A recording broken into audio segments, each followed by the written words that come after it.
보시면 지금 함수가 두 개죠. 근데 이제 두 개가 살짝 비슷하다고 말씀을 드렸잖아요. 그죠? 역할이 비슷해요. 클릭하면 add 클래스에서 뭐 액티브 들어가고, 뭐 또 클릭하면 뭐 닫기 버튼 구현하면 닫기 버튼 클릭하면 종료되고, 뭐 액티브가 제거되고 살짝 비슷한 점이 있다라는 거죠.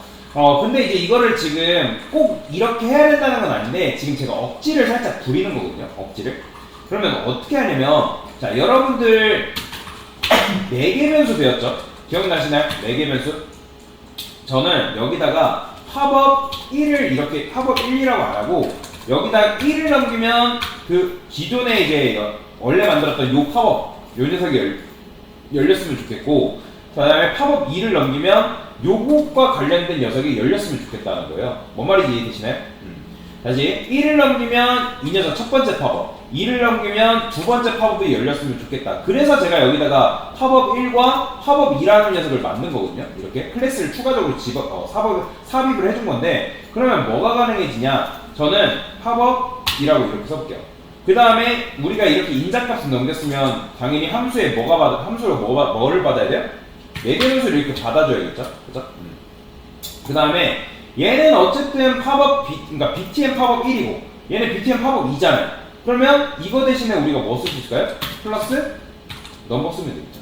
왜요? 자, 여러분들 이 문장이 합쳐지면 뭐로 완성되기 때문에 여러분들이 뭘 넘기냐에 따라서 얘가 합쳐지면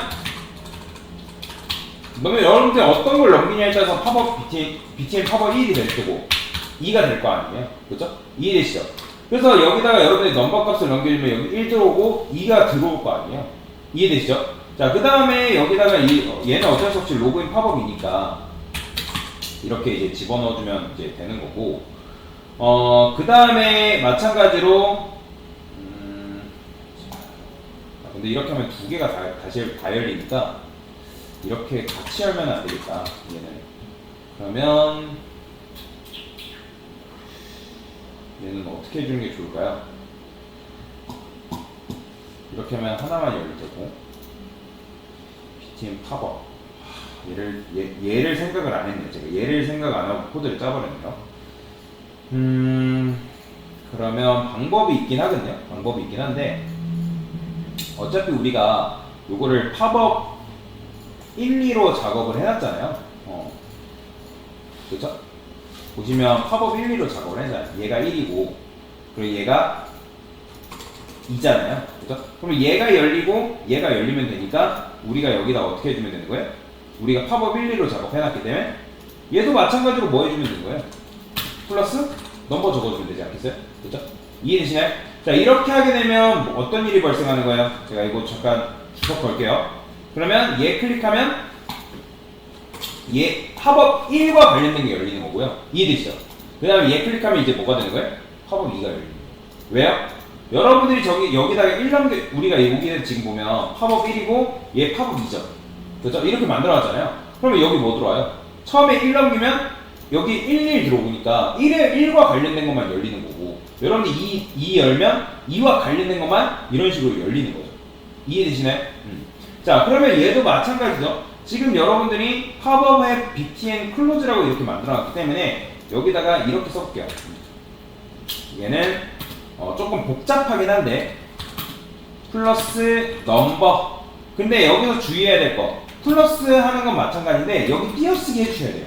왜냐면 띄어쓰기 안 해주면 얘가 이 녀석이 결국에는 문장이라는 게 요 문장이잖아요. 요 문장이 합쳐져서 어떤 걸 완성해야 돼요? 얘가 팝업 이게 완성이 되잖아요. 1 팝업 요게 완성이 된단 말이에요. 이해되시죠? 그렇기 때문에 후손 선택자를 써야 되기 때문에 그래서 요걸 여러분들이 써줘야 돼요. 이해되시죠? 자, 그래서 여기다가 이제 팝업 1의 후손인 btn close라고 이렇게 썼기 때문에 근데 이렇게 하면 얘밖에 없잖아요. 이 녀석. 그죠? 이 녀석밖에 선택이 안 될 거 아니에요. 근데 얘는 지금 우리가 뭐 했어요?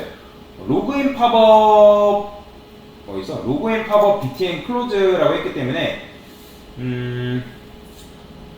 얘도 이름을 그러면 여기다가 이렇게 써주면 되지 않을까요? 팝업 btn close. 그러면 이거 x표 그대로 만들어지나? 아, x표 그대로 만들어지구나. 그러면 얘는 그냥 로그인 팝업이라 하고 그럼 두 개를 동시에 선택합시다. 어떻게? 자, 두 개 동시에 선택하는 건 어떻게 하면 되죠? 여러분들? 여기다 뭐 해주면 돼요? 심표 해주면 돼요. 심표. 심표하고, 그 다음에, 이렇게 써주면 될 것 같거든요. 팝업 1. 아, 그러면 이렇게 하면 둘 다 열리는구나. 아, 얘를 또 BTN 클로즈를 생각을 안 했네요. 그러면 이제 방법이 있어요. 그냥 BTN 클로즈를 할게요. 별로 좋은 방법은 아닌데, 동일하게 그냥 BTN 클로즈로 가겠습니다. 근데, 그렇게 하면 살짝 수정돼야 되는 부분이 있어요. 이 녀석. 이 BTN 클로즈죠. 얘랑 얘. 그러면 어떻게 해야 되나요? 원래 이 좀 뱀 방식이 어긋나긴 하는데 지금 억지를 부리느라 어쩔 수 없이 이렇게 바꿀게요. 팝업 1에 BTN 클로즈한테만 이렇게 디자인을 좀 주는 식으로 이렇게 다시 접근을 하겠습니다. 좀 억지를 부린 거예요. 이렇게 하면 안 되긴 하는데 살짝 억지를 부려보겠습니다. 이렇게. 자, 그러면 어쨌든 이렇게 하게 되면 BTN 클로즈는 똑같잖아요. 그죠? BTN 클로즈. 자, 그 다음에 닫히는 것도 마찬가지로 여기다 어떻게 해주면 되는 거예요? 넘버를 넘겨주면 어떻게 된다? 이런 게 가능해요. 자, 보세요. 어디야? 여기 심표 빠졌구나. 심표를 넣어줘야죠. 심표가 있네. 다운포. 자, 그러면 제가 해볼게요. 얘 클릭하면 얘 관련된 거 나오고, 얘 클릭하면 닫히죠. 얘 클릭하면 열리죠. 닫히죠. 이런 게 가능해요. 그러면 굳이 여러분들이 팝업창을 함수를 두 개를 만드는 게 아니라 클래스와 자바스크립트, 그러니까 jQuery만 이런 식으로 적절하게 조화만 해도 함수 코드를 굉장히 축소시키고 매개 변수를 이용해서 이렇게 팝업창을 동시에 두 개를 관리할 수가 있다라는 거죠. 그래서 이게 좀 지금 제가 살짝 억지를 부린 거거든요. 그래서 여러분들이 왜요? 1 집어넣으면 이게 어떤 문제인가요? BTN 팝업 1, 팝업 1. 얘도 마찬가지 팝업 1의 후손이 뭐, 팝업 2의 후손이 뭐. 그러면 나중에 여러분들이 팝업 3가 추가되면 얘 굳이 건들 필요가 있다 없다? 건들 필요 없이 여러분들이 여기다가 이렇게만 만들어주면 되는 거예요. 그러면 여러분들이 3개의 팝업도 동시에 다룰 수 있다라는 거죠. 그래서 팝업이 뭐 여러 개 존재하는 경우도 있지만 그렇지 않은 경우도 있어요. 근데 만약에 팝업창을 여러 개 다뤄야 된다면 이런 식으로 하게 되면 함수를 이용해서 이렇게 한꺼번에 관리가 가능하기 때문에 이렇게 할 수도 있다라는 방법을 알려드리기 위해서 이렇게 쓴 겁니다. 그래서 이렇게 한번 해봤습니다. 됐습니다.